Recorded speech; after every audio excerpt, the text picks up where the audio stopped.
British हुकूमत ने भारत को केवल 2 नहीं बल्कि 565 टुकड़े करने की साजिश रची थी।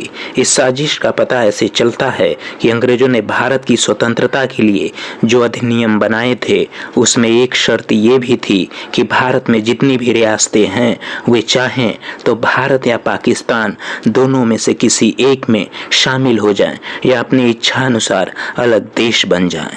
विभाजन के समय भारत में 565 रियासतें थी। अंग्रेज इन सभी रियासतों को उकसा रहे थे और मोहम्मद अली जिन्ना इन रियासतों को पाकिस्तान में मिलने का लालच दे रहे थे। इस नाजुक स्थिति में नेहरू और गांधी विवश थे और अंग्रेज खुश थे।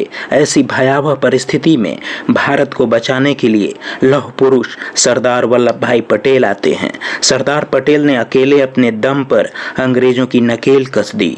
उन्होंने देश का बंटवारा होने से पहले ही 565 में से 562 रियासतों को भारत में मिला लिया। अब जम्मू कश्मीर, जूनागढ़ और हैदराबाद सिर्फ यही 3 रियासतें रह गईं। आज़ादी के बाद भी इन रियासतों को समझाने का दौर चलता रहा, लेकिन इन तीनों रियासतों के राजा अपनी जिद को छोड़ने के लिए तैयार नहीं थे और लगातार भारत को आंखें दिखा रहे थे। सरदार वल्लभ भाई पटेल आज़ाद भारत के पहले गृह मंत्री बने। उन्होंने इन आंख दिखाने वालों को झुकाने का मन बना लिया था।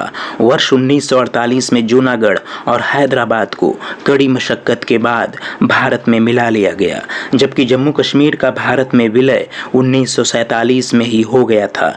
लेकिन 24 अक्टूबर 1947 को पाकिस्तान ने कश्मीर पर हमला कर दिया। महाराजा हरि सिंह को कश्मीर के हाथ से चले जाने का डर सताने लगा।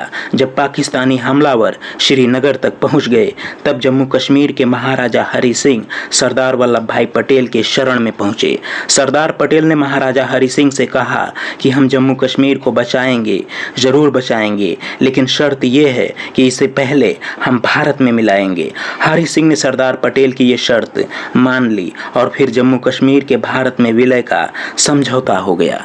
26 अक्टूबर 1947 को इस समझौते पर दस्तखत हुए। विलय के बाद भारतीय सेनाओं ने जब पाकिस्तानी घुसपैठियों पर पलटवार किया तो 2/3 हिस्सा खाली हो गया, बस 1/3 भाग और बचा था। लेकिन इसी बीच भारत से एक ऐतिहासिक भूल हो गई।